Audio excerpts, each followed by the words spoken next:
Channel में आपका स्वागत है। बच्चों, आज हम 8 गेट अभ्यास पुस्तिका कक्षा 6वीं विषय सामाजिक विज्ञान के अंतर्गत अध्याय 8 शहरी क्षेत्र में आजीविका के प्रश्न उत्तरों को हल करेंगे, जिसमें हम देखेंगे शहरी क्षेत्र में आजीविका किस प्रकार के साधन होते हैं। इनके प्रश्न उत्तरों को हल करेंगे। इससे पूर्व अगर आपके द्वारा चैनल को सब्सक्राइब नहीं किया गया तो कृपया कर चैनल को सब्सक्राइब कर लाइक एवं शेयर जरूर करें, जिससे कि हमारे आने वाली हर वीडियो की नोटिफिकेशन आप तक आसानी से पहुंच सके। बच्चों, हम देखेंगे प्रश्न पहला इसमें है, लेबर चौक पर इंतजार करते हैं। अब लेबर चौक मतलब मजदूरों का जो समूह जहां पर इकट्ठा होता है उसको कहते हैं लेबर चौक। तो उसका जो समूह इकट्ठा होता है तो इंतजार कौन करता है। यहाँ पर 4 ऑप्शन दिए हुए हैं। नंबर 1 ठेलों पर सामान बेचने वाले, नंबर 2 बी दिहाड़ी मजदूर, सी सब्जी बेचने वाले और डी अखबार बेचने वाले। तो लेबर चौक जैसा कि हम नाम से ही संबोधित है, मजदूर, लेबर यानी मजदूर, मजदूर का ठिकाना जिसको हम कह सकते हैं। तो दिहाड़ी मजदूर यहाँ पर सी बी आ जाएगा। इसके बाद देखेंगे हम दूसरा प्रश्न है, स्थायी कर्मचारी के संबंध में सही कथन। अब स्थायी कर्मचारी के संबंध में सही कथन हम क्या है यहाँ पर देखें। ए काम पर तभी आना होता है जब मालिक को ज़रूरत होती है, बी खास मौसमों में काम मिलता है, सी बहुत लंबे समय तक रोज कार्य करना होता है। तो इसका डी क्या है, वेतन का एक भाग भविष्य निधि में सरकार के पास जमा होता है। तो ये सही कथन है, वेतन का एक भाग भविष्य निधि में सरकार के पास जमा होता है। ये सही कथन है स्थायी कर्मचारी के लिए। अगला है, महानगरों में रोजगार का नया क्षेत्र है। अब महानगरों में रोजगार का नया क्षेत्र क्या हो सकता है। देखिए आप, ए है शोरूम, बी है फैक्ट्री, सी है कॉल सेंटर और डी है अखबार बेचना।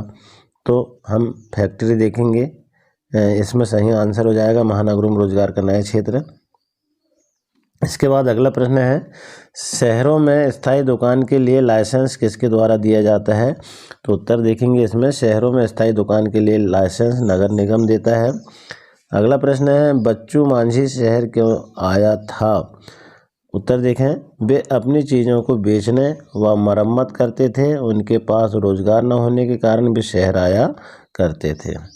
अगला प्रश्न है, सड़क पर सामान बेचने वाले विक्रेता अक्सर किन किन वस्तुओं को बेचते हैं।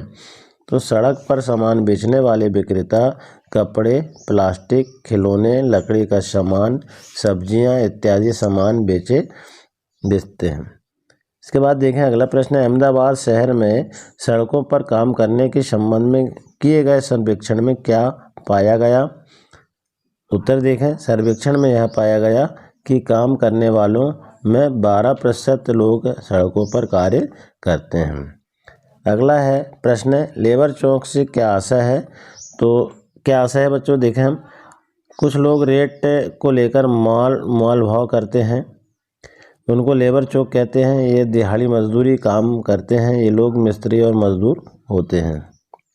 अगला प्रश्न है, कॉल सेंटर किसे कहते हैं। तो कॉल सेंटर प्रायः हॉलनुमा कमरों में चलाए जाते हैं, उनमें अलग अलग खाने बने होते हैं, वहाँ कंप्यूटर, टेलीविज़न, हेडफोन और स्पीकर लगे रहते हैं। इसके बाद देखें हम प्रश्न अगला, स्थायी कर्मचारी को मिलने वाला लाभ बताइए। तो नंबर 1 बुढ़ापे के लिए बचत अर्थात पैसा जमा होता है, दूसरा छुट्टियां मिलती है, तीसरा परिवार हेतु चिकित्सा सुविधा होती है। अगला प्रश्न देखें हम, तो स्वरोजगार में लगे लोगों की क्या समस्याएं होती है। तो स्वरोजगार में लगे लोगों के पास कोई दूसरा रोजगार नहीं होता है, उन्हें अपना काम खुद ही संभालना होता है, वे खुद ही अपने लिए योजना बनाते हैं कितना माल खरीदना है और उनकी दुकानें अस्थायी होती है। अगला प्रश्न है, शहरी क्षेत्रों में आजीविका के कौन कौन से साधन हैं। तो शहरी क्षेत्रों में आजीविका प्रमुख रूप से सड़कों के किनारे दुकानें लगाकर मजदूरी करके या स्वरोजगार लगाकर अपनी आजीविका मजदूर काम एवं कामगार लोग चलाते हैं। तो इस तरह से हमारे सारे प्रश्न इस अध्याय 8 शहरी क्षेत्र में आजीविका के पूर्ण हो जाते हैं। आशा है बच्चों आपको यह वीडियो पसंद आया होगा। इसी तरह आने वाले अध्याय अन्य विषय के वर्ग 8 गेट के सभी प्रश्न को समझने के लिए चैनल में बने रहें। धन्यवाद।